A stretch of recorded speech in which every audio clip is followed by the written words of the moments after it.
근접 방공 무기 체계는 과거 골키퍼와 팔랑스로 양분되어 있었습니다. 네덜란드가 팔랑스 업그레이드를 포기하면서 한국은 CWIS-2를 통해 30mm 골키퍼의 사격 시스템을 활용해 성능을 향상시키고 있습니다. 또한 팔랑스의 총열과 탄환을 키워 사거리를 늘리고 별도로 AESA 레이더 3개를 제작해 함정에 장착하거나 지상형으로 보급을 시도하고 있습니다. 이로 인해 한국과 미국의 지상형 방공체계 경쟁이 더욱 치열해지고 있습니다. 여기서 30mm 게틀링 건의 핵심은 바로 어헤드탄입니다. 현재 지구상에는 35mm 어헤드탄만 존재하며 이는 아랍에미레이트와 사우디아라비아에서 스카이실드라는 대공포로 채택되었습니다. 하지만 35mm 어헤드탄은 발사 속도가 느려 해당 국가들에서 만족스럽지 않게 평가되고 있습니다. 한국이 CWIS-2를 개발한다고 발표했을 때는 다른 나라에서 큰 관심을 보이지 않았습니다. 그러나 지상형 개발을 공식화하면서부터 국제적인 주목을 받기 시작했습니다. 지상형 방공체계는 드론이라는 새로운 타격 목표를 추가로 다루기 때문입니다. 30mm 게틀링건으로 드론을 격추하려면 운동에너지타는 가성비가 떨어집니다. 수학미사일은 가성비가 높아도 드론이나 박격포탄을 막는 데는 효율적이지 않습니다. 따라서 어헤드탄 개발이 필수적입니다. 하지만 30mm 어헤드탄은 경제성이 낮아 어느 나라도 개발에 나서지 않았습니다. 한국에서도 풍산이 30mm 어헤드탄을 개발했다는 소문이 있었지만 실제로는 모형만 제작된 상태였습니다. 이번 CWIS-2 지상형 개발을 계기로 한국 정부는 어헤드탄 개발에 본격적으로 착수한다고 발표했습니다. 이 소식에 아랍에미레이트가 큰 관심을 보이고 있습니다.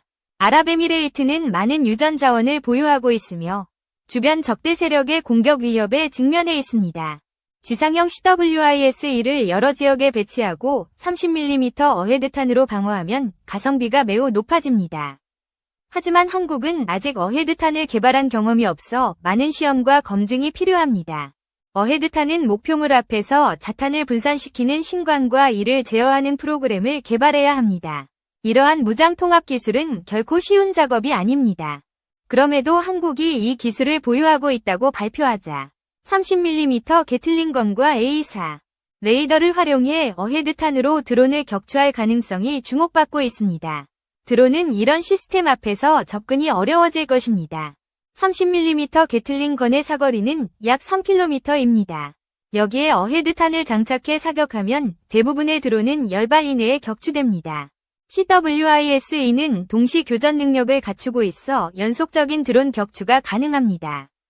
드론의 속도보다 30mm 탄환의 속도가 월등히 빠르기 때문에 아랍에미레이트가 이 시스템에 큰 관심을 보이는 것입니다. 과거 30mm 어헤드탄은 위력이 약해 어느 나라도 개발에 관심을 두지 않았습니다. 하지만 이번에 한국이 제대로 개발에 성공하면 드론 방어용으로 30mm 대공포 장비의 성능이 크게 향상될 것입니다. 한국의 비오복합이나 천호 같은 30mm 대공포도 어헤드탄 시스템이 없어 포탑 교체가 필요합니다. 신관의 폭발 타이밍을 제어하는 시스템과 레이더 연동 프로그램이 필수적이기 때문입니다. 기존 30mm 대공포는 이런 기술 없이 사용할 수 없습니다. 이로 인해 20mm 게틀링건을 사용하는 팔랑스는 더 이상 한국의 CWIS-2와 경쟁할 수 없게 됩니다. 20mm 탄으로 어헤드탄을 만드는 것은 불가능합니다. 30mm가 어헤드탄으로 사용할 수 있는 최소 탄두 크기이기 때문입니다. 따라서 CWIS-2가 해상형이든 지상형이든 성공적으로 개발되면 수출 전망이 매우 밝습니다. 이는 드론 위협이 증가하는 현대전장에서 큰 경쟁력을 갖출 것입니다. CWIS-2의 지상형 개발은 단순한 방공체계 업그레이드를 넘어 드론 전쟁의 새로운 패러다임을 제시합니다. 특히 아랍에미레이트 같은 국가는 드론 공격에 취약한 유전시설을 보호하기 위해 이 시스템을 적극 도입하려 할 것입니다. 어헤드탄의 핵심은 신관과 프로그램의 정밀성입니다. 신관은 목표물 근처에서 자탄을 정확히 분산시켜야 하며 이를 위해 레이더와의 실시간 연동이 필수적입니다. 한국이 이 기술을 성공적으로 개발하면 30mm 어헤드탄은 드론뿐 아니라 박격포탄, 로켓 등 다양한 위협을 저비용으로 방어할 수 있는 무기가 될 것입니다. 현재 글로벌 방산 시장에서 드론 방어는 큰 화두입니다. 이란, 예멘의 후티 반군, 러시아 우크라이나 전쟁 등에서 드론은 저비용 고효율 무기로 각광받고 있습니다. 이에 따라 드론을 효과적으로 방어할 수 있는 시스템의 수요도 급증하고 있습니다. CWIS 2위 30mm 어헤드탄은 이런 시장의 수요를 정확히 충족할 잠재력을 갖고 있습니다. 특히 아랍에미레이트는 후티 반군의 드론 공격에 자주 노출되어 있어 이 시스템의 도입이 시급합니다. 한국 방산 기업들은 이미 K9 자주포, K2 흑표 전차 등으로 글로벌 시장에서 경쟁력을 입증했습니다. CWIS-2가 성공적으로 개발되면 한국은 드론 방어 시장에서도 선두주자로 자리 잡을 가능성이 큽니다. 그러나 어헤드탄 개발은 기술적 난제가 많습니다.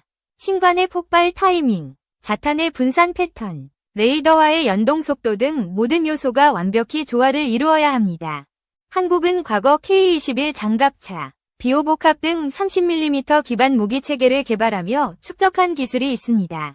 이를 바탕으로 어헤드탄 개발에 성공할 가능성은 높지만 아직 갈 길이 멉니다.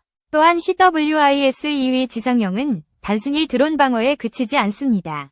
박격 포탄, 로켓, 적어도 미사일 등 다양한 위협을 동시에 방어할 수 있는 다목적 방공체계로 발전할 잠재력이 있습니다. 이런 다목적성은 현대 전장에서 매우 중요한 요소입니다. 단일 무기체계로 여러 위협을 동시에 처리할 수 있다면 운용 비용과 효율성이 크게 향상됩니다. 아랍에미레이트 외에도 사우디아라비아, 카타르 등 중동 국가들은 드론과 미사일 위협에 직면해 있습니다. 이들 국가는 CWIS 2위 잠재력을 높이 평가할 가능성이 큽니다. 특히 사우디아라비아는 이미 스카이실드를 운용 중이지만 발사 속도와 가성비 문제로 만족하지 못하고 있습니다. CWIS-2가 이 문제를 해결한다면 수출 가능성은 더욱 높아질 것입니다. 한국 방산의 강점은 빠른 개발 속도와 비용 효율성입니다. 미국이나 유럽의 방산 기업들은 개발에 오랜 시간이 걸리고 비용이 높습니다. 반면 한국은 짧은 시간 안에 고성능 무기를 개발해 저렴한 가격으로 공급할 수 있습니다. CWIS-2도 이런 강점을 살려 글로벌 시장에서 경쟁력을 확보할 것입니다. CWIS 2위 성공은 단순히 방산 수출에 그치지 않습니다. 한국의 국방 기술력을 세계에 알리고 드론 전쟁 시대에 한국이 선도적 역할을 할 수 있는 기회가 될 것입니다. 또한 CWIS-2는 해상형과 지상형 모두에서 활용 가능합니다. 해상형은 함정의 근접 방어를 강화하고 지상형은 유전, 군사기지, 주요 시설을 보호하는 데 최적화되어 있습니다. 특히 해상형 CWIS-2는 한국 해군의 차세대 구축함과 호위함에 탑재될 가능성이 높습니다. 이를 통해 한국 해군의 방공 능력도 크게 향상될 것입니다. 지상형 CWIS-2는 이동성과 배치 용이성에서 강점을 갖습니다. 트럭이나 장갑차에 탑재해 신속히 전개할 수 있으며 다양한 지형에서 운용이 가능합니다. 이런 유연성은 현대 전장에서 매우 중요한 요소입니다. 드론 공격은 예고 없이 이루어지며 신속한 대응이 생존의 열쇠입니다. CWIS 2위 AESA 레이더는 고속으로 움직이는 드론을 정확히 탐지하고 추적할 수 있습니다. 레이더의 탐지 범위와 정밀도는 어헤드탄의 성공적인 운용에 필수적입니다. 한국은 이미 AESA 레이더 기술에서 세계적 수준을 자랑합니다. KF-X 전투기와 LSAM 요격 미사일에 사용된 레이더 기술을 CWIS-2에 적용하면 성능이 더욱 향상될 것입니다. 어헤드탄의 개발 성공 여부는 CWIS-2위 성패를 좌우할 것입니다. 신관과 프로그램의 개발이 완료되면 CWIS-2는 드론 방어의 게임 체인저가 될 가능성이 큽니다. 한국 정부와 방산 기업들은 이번 기회를 놓치지 않기 위해 총력을 기울이고 있습니다. 특히 풍산은 어헤드탄 개발의 핵심 역할을 맡아 기술 개발에 박차를 가하고 있습니다. CWIS-2위 개발은 단순히 군사적 성과에 그치지 않습니다. 한국의 방산 산업이 글로벌 시장에서 새로운 도약을 이루는 계기가 될 것입니다. 또한 CWIS-2는 한국의 국방 자주성을 강화하는 데도 기여할 것입니다. 외국 기술에 의존하지 않고 독자적으로 개발한 방공체계는 한국의 국방력을 한 단계 끌어올릴 것입니다. 마지막으로 CWIS-2위 성공은 한국 방산의 글로벌 브랜드 가치를 높일 것입니다. K9, K2, FA-50 등 이미 성공한 무기 체계에 이어 CWIS-2가 또 하나의 성공 사례가 된다면 한국은 명실상부한 방산 강국으로 자리 잡을 것입니다.